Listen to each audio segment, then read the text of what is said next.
तो आज हम लोग भारतीय संविधान से संबंधित कुछ टर्मिनोलॉजी है उसके विषय पर बात करेंगे। आज हम फंड या धन की बात करेंगे। आप समझ सकते हैं धन या फंड के संदर्भ में इस तरह से एग्जाम्पल समझ लें कि हम अपने घर में जो कमाई होती है, जो कुछ भी हमारे पास आता है, उसको हम कहीं ना कहीं 2-3 जगह बांटकर संभाल के रखते हैं जो हमारी ज़रूरत पे काम आता है। हम इस तरह से कह सकते हैं कि 3 पॉकेट, वैसे कि भारत सरकार की बात करें तो 3 तरह के उनके फंड हैं, 3 टाइप के फंड हैं उनके पास, या हम कहें कि 3 तरह का पर्स है जिसमें हम अलग अलग पैसा रखते हैं जो अलग अलग ज़रूरत पे काम करेगा। जैसे हम कुछ पैसा सीधे बैंक के सेविंग अकाउंट में डाल देते हैं जो हमारे रोज़मर्रा की ज़रूरत को पूरा करता है। कुछ पैसा ऐसा है जो हम बैंक में एफडी कर देते हैं जो हमें लगता है कि कुछ समय के बाद जब हमारी ज़रूरत होगी तब हमको मिल जाएगा। और कुछ पैसा हम घर में ला के रख लेते हैं कि जब ज़रूरत हो, या अपनी वाइफ को लाके, पत्नी को लाके, या माता जी को दे देते हैं और वो अपने पास रख लेती हैं, जो हमारी ज़रूरतों के समय काम आता रहता है। इसी तरह से भारत सरकार जो है 3 प्रकार के फंड हैं या 3 प्रकार के पॉकेट हैं जिसमें पैसा रखता है, उसका अलग अलग नाम है। 3 काइंड्स ऑफ फंड। एक है जो फर्स्ट पॉकेट की अगर हम बात करें तो एक पॉकेट ऐसी है जिसे हम कहते हैं भारत की संचित निधि। दूसरा पॉकेट जो है जिसे हम कहते हैं पब्लिक अकाउंट ऑफ इंडिया, लोक लेखा निधि। और तीसरा पॉकेट जो है इसका नाम है आकस्मिक निधि। तो 3 तरह की पॉकेट हैं जो हमने बना रखी है और उसमें हम पैसा डालते हैं। अब जो क्वेश्चन आता है वो किस तरह से आता है, एक तो बड़ा क्लियर हो गया कि कितनी तरह का फंड है। 3 काइंड्स ऑफ फंड है हमारे यहाँ। तीनों के नाम हो गए, आकस्मिक निधि, लोक लेखा और संचित निधि। अब इसमें पैसा कहां से आता है? भारतीय संविधान का जो अनुच्छेद है आर्टिकल 266(1) में हम भारत की संचित निधि की बात करते हैं।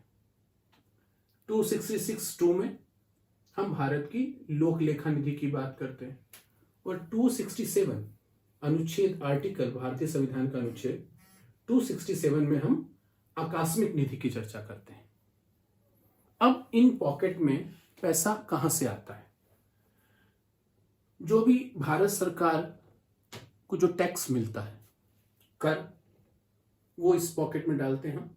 रेवेन्यू वो इसमें डालते हैं। सीमा शुल्क से मिला हुआ धन वो इसमें आता है।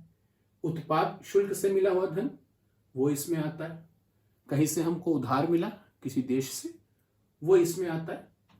और इंटरेस्ट की बात करते हैं, कहीं हमने पैसा उधार पे दे रखा और उससे मिलने वाला जो इंटरेस्ट है वो इसमें आता है।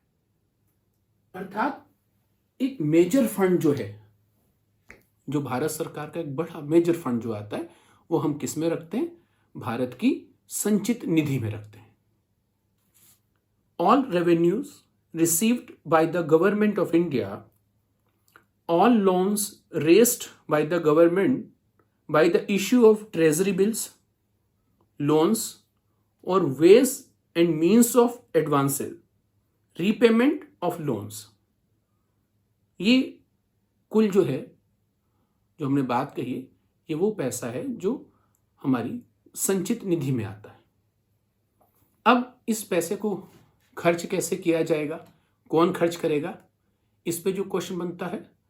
तो ये जो मेजर पैसा जो है वो यूं ही कोई आईएएस ऑफिसर के साइन से नहीं निकलेगा, कोई व्यक्तिगत रूप से किसी ऑफिसर को, जो सचिव है भारत का या एक बड़ी सी पोस्ट पे है, उससे नहीं निकलेगा। ये संसद की अनुमति से निकलेगा। पार्लियामेंट्री लॉ है, विधेयक पारित होगा और तब ये पैसा निकाला जाएगा। ये बड़ा महत्वपूर्ण क्वेश्चन आता है कि भारत की संचित निधि से जो पैसा है वो कैसे निकलेगा? वो संसद की अनुमति से निकलेगा। या दूसरे शब्दों में हम कह सकते हैं कि इस धन पर किसका अधिकार होता है? इस धन पर भारत की जो संसद है, जो पार्लियामेंट है, और उसका अधिकार होता है। अब ये पैसा खर्च कहाँ पे होता है, उसके लिए नियम बना हुआ है, जिसे हम कहते हैं संचित निधि पर भारित व्यय। अर्थात इस निधि से जो पैसा खर्च होगा वे राष्ट्रपति का वेतन 112(3) भारत संविधान का अनुच्छेद 112(3) में वर्णित है। संचित निधि पर भारित व्यय, जो इस पॉकेट से पैसा खर्च होगा, वो राष्ट्रपति का वेतन, प्रेसिडेंट का वेतन, भत्ता, जो और खर्चे हैं, लोकसभा अध्यक्ष का वेतन और भत्ता, डिप्टी स्पीकर का वेतन भत्ते पे खर्चा, राज्यसभा का सभापति, उपसभापति, सीएजी, सुप्रीम कोर्ट के न्यायाधीश, इन सभी का जो खर्चे हैं, जो वेतन है, वो सब भारत की संचित निधि से होंगे। एक बात पर बड़ा ध्यान देने, जो महत्वपूर्ण क्वेश्चन बनता है कि सुप्रीम कोर्ट के न्यायाधीशों का वेतन और भत्ता भारत की संचित निधि से होगा, और हाई कोर्ट के न्यायाधीशों का पेंशन यहां से होगा। याद रखें, हाई कोर्ट के न्यायाधीशों का वेतन और भत्ता नहीं बोल रहा हूं मैं, इसका पेंशन बोल रहा हूं। जो वेतन भत्ते अगर क्वेश्चन आपके दिमाग में आता है तो वो राज्य सरकार की भी संचित निधि होती, वहां से उस हाई कोर्ट का जो न्यायाधीश लोग हैं उनको वहां से मिलेगा। बट पेंशन जो होगी वो भारत सरकार, केंद्र सरकार की संचित निधि से मिलेगा। और इसके साथ ही साथ जो हमने ऋण ले रखा है उसकी जो अदायगी भी करेंगे वो भी हम कहां से करेंगे, इसी पॉकेट से करेंगे। ये महत्वपूर्ण क्वेश्चन है जो सीधे सीधे यहां से बनते हैं, भारत की संचित निधि से। तो इस प्रकार ये संचित निधि से संबंधित क्वेश्चन हो गया कि भारतीय संविधान के किस अनुच्छेद में इसका वर्णन मिलता है। 266(1) में इसका वर्णन मिलता है। कहां से पैसा आता है, किन मदों से धन आता है, उसके बारे में वर्णन है। कहां पर खर्च होता है उसके बारे में वर्णन है, और किसकी सहमति से खर्च होता है उसके बारे में वर्णन है। अब दूसरी जो पॉकेट है उसको हम कहते हैं लोक लेखा निधि, पब्लिक अकाउंट ऑफ इंडिया, 266(2) में। अब इस पॉकेट में पैसा कहां से आता है, संचित निधि के अलावा जो भी कुछ पैसा आता है वो इस पॉकेट में हम डालते हैं।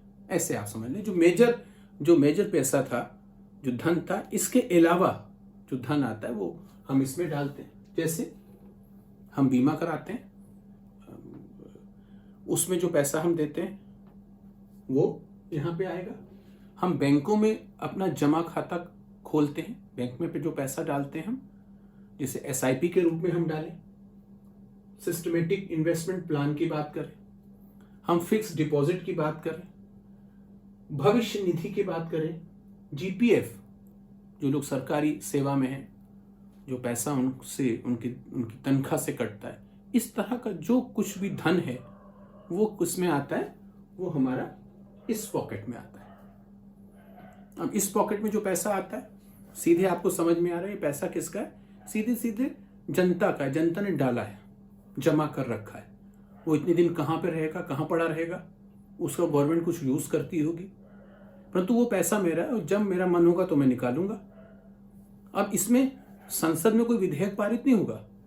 मैंने अपने बैंक में पैसा जमा किया था, एफडी कराई थी 5 साल के लिए, मुझे उसको जल्दी तोड़ना पड़ रहा है, मैं निकाल रहा हूं, तो क्या मैं संसद में जाऊंगा, अब संसद विधेयक लाएगी तब मुझे पैसा मिलेगा, तो बहुत लंबा टाइम लग जाएगा। तो ये मेरा पैसा है, मैं उसको निकाल सकता हूं। अर्थात हम कह सकते हैं किसका धन है, पब्लिक का धन है, और पब्लिक उसको निकाल सकती है। किस खर्चे के लिए, भाई मेरा धन है, मैं जो भी खर्चा करूं मैं उसको निकाल सकता हूं। तो संसद का इस पर अधिकार नहीं है, संसद में कोई विधेयक इसके लिए नहीं आएगा। हाँ, एक सीनियर आईएएस ऑफिसर जो भी इस फंड को देखता होगा, एक उसकी जरूर जिम्मेदारी होगी, पर निकालेंगे हम अपनी मर्जी से। क्लियर है? All other public money other than those which are credited to this fund of India, Bharat की संचित निधि से। जैसे क्या होगा उसमें, प्रोविडेंट फंड, जुडिशियल डिपॉजिट ना, अगर हम जाते हैं जो कोर्ट कचहरी में जो स्टाम्प पेपर, स्टाम्प ड्यूटी का जो पैसा वो कहाँ जा रहा है, बैंक डिपॉजिट और डिपार्टमेंट डिपॉजिट्स, जितने भी तरह के डिपॉजिट हैं वो कहाँ जाएंगे, यहाँ पे जाएंगे। और किसकी परमिशन से, कोई ऐसी खास परमिशन नहीं, पब्लिक का धन है, पब्लिक निकाल सकती है। अब तीसरा जो पॉकेट है जिसका नाम है आकस्मिक निधि, इस शब्द से ही जा रहे होंगे, आप समझ रहे होंगे। एक अनफोर्सीन एक्सपेंडिचर, अनफोर्सीन मतलब आपदा, जैसे कोई आ गई, कोई परेशानी आ गई, तो उसके लिए भी एक पॉकेट बना रखा है। अचानक कोरोना ही आ गया, इतना सारा खर्चा हो रहा है, इतना गैस सिलेंडर चाहिए, इतनी ज़्यादा दवाइयाँ चाहिए, तो अचानक आकस्मिक है। तो इस निधि में जो हम पैसा है वो हम यहां से लेकर रखते हैं। कहां से लेकर रखते हैं, इससे लेकर रखते हैं। जो संचित निधि है उससे इसमें लेकर हम पैसा रखते हैं। और ये पैसा कितना रखा जाएगा, 10, 20, 50 करोड़, जितना भी पैसा है वो किसकी अनुमति से रखा जाएगा, संसद की अनुमति से।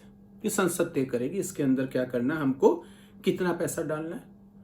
और आपदा के समय निकलेगा, तो आपदा अचानक आ गई है, अब संसद का सत्र बैठे, विधेयक पारित हो और फिर निकले, नहीं, ये राष्ट्रपति की मंजूरी से निकलेगा। यही सारे अंतर है, आप बड़ा क्लियर सा रखेंगे यहां से। ये राष्ट्रपति की मंजूरी से पैसा निकलेगा, प्रेसिडेंट, ठीक है, प्रेसिडेंट अचानक दिक्कत आ गई, प्रेसिडेंट अपनी मंजूरी दे दे, पैसा निकल जाएगा। हाँ ठीक है, बाद में संसद बैठेगी, उस पर बातचीत कर ली जाएगी, परंतु तत्काल तो निकालना पड़ेगा ना इस पैसे को। तो ये खर्चा जो है वो राष्ट्रपति की मंजूरी से होता है। Disposal of the president, unforeseen expenditure, आकस्मिक खर्चा है। और इसके लिए बड़ी खास बात है जो सुन लें आप, this fund is help by the finance secretary on behalf of the president. Clear है, राष्ट्रपति की मंजूरी से तो निकलेगा, अगर आंसर आता है, क्वेश्चन आता है तो राष्ट्रपति, नहीं तो इनके बिहाफ पे कौन निकालेगा, फाइनेंस सेक्रेटरी, वित्त सचिव। जो वित्त सचिव है उसको ये शक्ति दी गई है, वित्त सचिव तो निकालेगा, बट राष्ट्रपति की मंजूरी से। तो यहां आप जो भी एग्जाम आएगा वो देख लेंगे किस तरह से ऑप्शन है, उस तरह से इस पे काम कर लिया जाएगा। तो मुझे लगता होगा आप लोग इस बात को समझ गए होंगे। और ऑनलाइन लाइव क्लासेस अगर आप करना चाहते हैं तो डिस्क्रिप्शन में मेरे फ़ोन नंबर पे जाके आप बात कर सकते हैं, उस पर व्हाट्सअप कर सकते हैं। और क्या शेड्यूल है लाइव क्लासेस का वो मैं आपको बता दूंगा। ये 3 प्रकार के फंड की बात की है। नेक्स्ट फिर हम मिलेंगे अगले किसी टॉपिक के साथ। नमस्कार।